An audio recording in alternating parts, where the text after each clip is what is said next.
Morning students. आज हम break का जो नियम है, ब्रेक लॉ, उसके बारे में पढ़ेंगे। तो इसके बारे में इसकी कंडीशन है उसको समझेंगे। तो इसके लिए समझने के लिए हम ये करते हैं कि जब कोई भी एक्स किरणें होती है उनको किसी क्रिस्टल पर आपतित किया जाता है। कोई भी एक्स किरणों का पुंज होता है उनको किसी क्रिस्टल के तल पर जब आपतित किया जाता है तो क्रिस्टल तल के परमाणुओं द्वारा सभी एक्स किरणों को विवर्तित हो जाती है। सभी एक्स किरणें क्या हो जाती है? विवर्तित हो जाती है। तो इसके लिए ब्रेग ने एक नियम प्रतिपादित किया। एक वैज्ञानिक था, उसने एक नियम प्रतिपादित किया। उसके अनुसार क्या होता है, ब्रेग इसके लिए संकोची विवर्तन होना आवश्यक है, यानी कंस्ट्रक्टिव डिफ्लेक्शन होना चाहिए। तो कंस्ट्रक्टिव डिफ्लेक्शन के लिए क्या किया विवर्तन ने बताया कि कोई भी क्रिस्टल होता है, माना कि दो समीपवर्ती क्रिस्टल है, उनके बीच की डिस्टेंस डी है।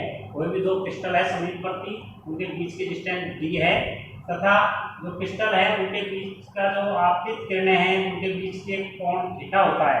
उनके बीच का कोण क्या होता है? थीटा होता है।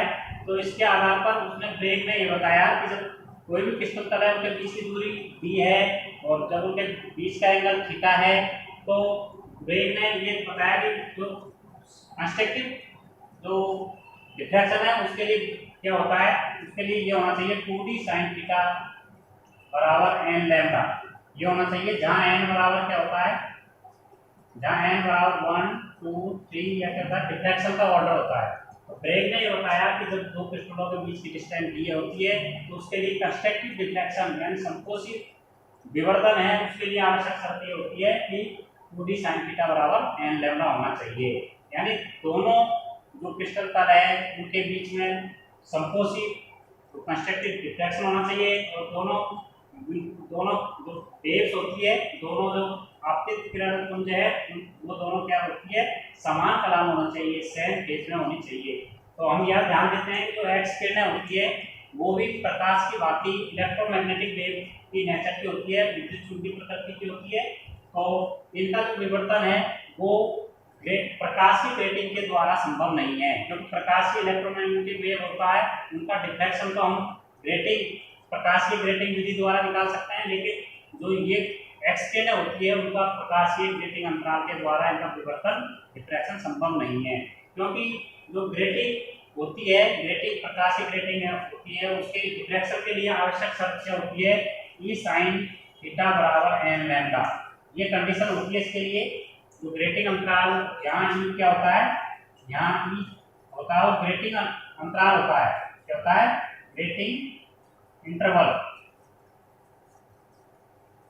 यहाँ ई क्या होता है, ग्रेटिंग इंटरवल होता है।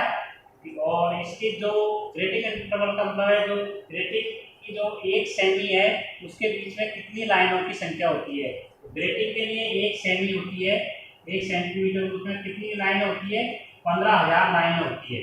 तो ग्रेटिंग अंतराल को हम अगर इसको निकालेंगे तो ये बराबर होता है 2.54 बटे 15,000।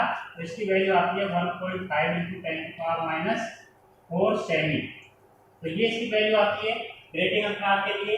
और ग्रेटिंग अंतराल के लिए जो थीटा होता है, यानी ग्रेटिंग मैक्सिमम जो तरंगदैर्ध्य होती है, मैक्सिमम वेवलेंथ जो तरंगदैर्ध्य उसके लिए क्या होता है, इसके लिए होता है E/2, यानी जहाँ साइन थीटा का मान 1 होता है, साइन थीटा बराबर क्या होता है 1, और 1 कब होएगा तो थीटा बराबर क्या होता है 90 डिग्री होता है। तब जो तरंगदैर्ध्य है वो मैक्सिमम आती है। और ये तरंगदैर्ध्य है वो दृश्य प्रकाश के लिए 8000 एंगस्ट्रॉम की कोटि की होती है। दृश्य प्रकाश होता है, विजुअल जो लाइट होती है उसके लिए 8000 एंगस्ट्रॉम तक की होती है। तो कुल मिला के जो एक्स किरणें होती है उनके लिए जो ग्रेटिंग अंतराल है वो कुल मिला के 1 एंगस्ट्रॉम का प्राप्त होता है, 1 एंगस्ट्रॉम का। जबकि जो एक्सरे किरणें हैं उनको क्लियर यानी उनको समझने के लिए ग्रेटिंग अंतराल कितने का होना चाहिए, 2 एंगस्ट्रॉम की कोटि का होना चाहिए, 2 एंगस्ट्रॉम की कोटि का होना चाहिए। तो इस प्रकार हम ये देखते हैं यानी जो एक्सरे होती है उनका विवर्तन ग्रेटिंग के द्वारा संभव नहीं है।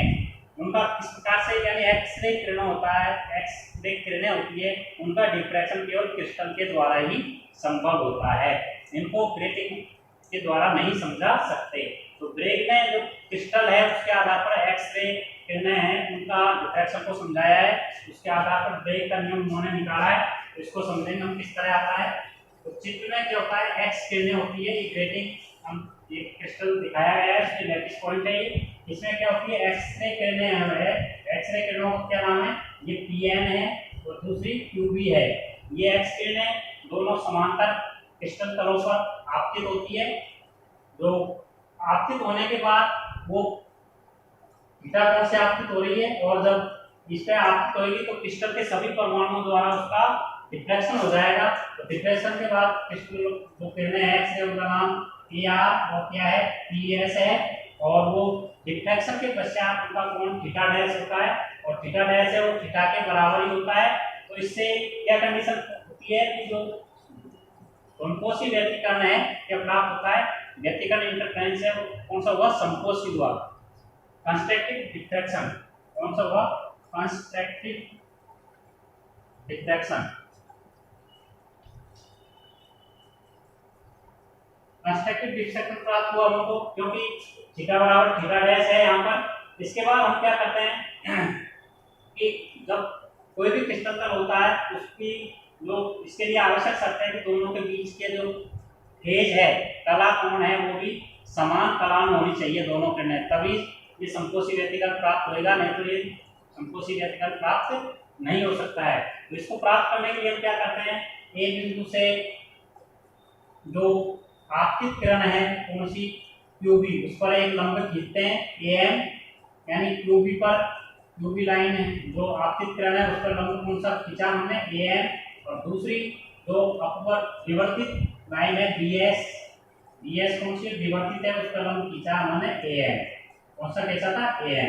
यहाँ पर हमको दो प्रकार के तरंगार्थ प्राप्त हुए थे, आपतित किरणों पर का तरंगार्थ प्राप्त हुआ था और एक हुआ था विवर्तित किरणों का तरंगार्थ। आपतित किरणों का तरंगार्थ तो क्या है एम है, और ये तो आपतित किरणों का तरंगार्थ होता है, और दूसरा है विवर्तित तरंगार्थ, कौन सा है एन, एन है वो विवर्तित तरंगार्थ है, कौन सा है विवर्तित तरंगार्थ। तो ये दो प्रकार के तरंगार्थ प्राप्त हो गए हमको। अब हम जो विवर्तित किरणें हैं उनके बीच में मार्ग का अंतर पथांतर निकालते हैं। क्या निकालते हैं, पथांतर निकालते हैं। तो पथांतर क्या प्राप्त होएगा हमको, ये पथांतर हो गया एम बी और बी एन। तो यहाँ पथांतर निकालेंगे, पहले हम क्या निकालेंगे पथांतर।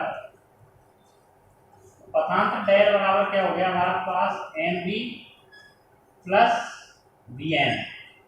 अब हमने ये जो लंब लगाए थे तो कोई सा भी एक समकोण त्रिभुज ले सकते हैं हम, ये वाला समकोण त्रिभुज ले सकते हैं। इसमें हम क्या लगा देते हैं, साइन थीटा लगा देते हैं, और ये दोनों लंब है वो क्या है बराबर भी है। यहाँ ये लिख सकते हैं हम, यहाँ जैसे इसको नंबर 1 डाल देते हैं, यहाँ एम बी बराबर क्या है बी एन है, दोनों बराबर है क्योंकि दोनों समांतर रेखा है, और दोनों समांतर रेखा पर डाले गए लंब भी बराबर होते हैं। तो चित्र से त्रिभुज, ये वाला त्रिभुज ले रहे हैं हम ए एम बी में, ए एम बी में साइन थीटा लगाएंगे, और साइन थीटा बराबर होता है लंब बटे कर्ण, तो लंब का मान और बटे कर्ण का मान। तो लंब हो गया हमारे पास ए बी, लंब बटे कर्ण, लंब बटे कर्ण एम बी, लंब का मान है एम बी और कर्ण का नाम है ए बी। तो कुल मिला के एम बी की वैल्यू आ गई हमारे पास, एम बी बराबर कितना आ गया हमारा, एम बी बराबर ए बी साइन थीटा। क्या प्राप्त हो गया, ए बी साइन थीटा, और एम बी बराबर ही बी एन है। और ए बी की वैल्यू कितनी है, ए से बी तक की डिस्टेंस, यानी दो क्रिस्टल तलों के बीच की डिस्टेंस हमने डी निकाल रखी है पहले, दो क्रिस्टल तलों के बीच की डिस्टेंस डी है। तो हमारे बीच पथांतर का मान आ गया डेल बराबर, यानी A B sine theta plus B N का मान कितना ही है, तो ए बी साइन थीटा, और ए बी की वैल्यू कितनी है, ए बी बराबर कितना है D, D sign theta plus D sine theta बराबर, यानी पथांतर आ गया डी साइन थीटा कितने हो गए 2d साइन थीटा। इसको इक्वेशन नंबर 2 कह सकते हैं, यानी हमारे बीच जो दोनों विवर्तित किरणें हैं एक्सरे, उनके बीच का पथांतर आ गया 2d साइन थीटा।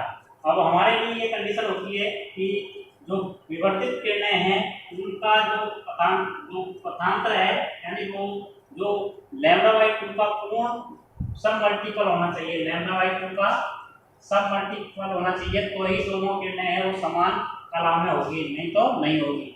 तो यहाँ डेल बराबर जो पथांतर है वो क्या होगा, एन लैम्डा होगा। क्या होगा, एन लैम्डा के बराबर होगा। तो इससे इक्वेशन से हम क्या जान सकते हैं, 2d sin theta, 2d sin theta बराबर क्या आ गया, एन लैम्डा। जहाँ एन बराबर क्या होता है, एन बराबर होता है 1 2 3। ये क्या होता है, ऑर्डर ऑफ डिफ्रैक्शन होता है। तो ये इक्वेशन है, इसी को ही हम ब्रेग इक्वेशन कहते हैं। ये एक्स किरणों के विवर्तन के लिए उपयोग किया जाता है। इस इक्वेशन को आज हम इतना ही पढ़ते हैं।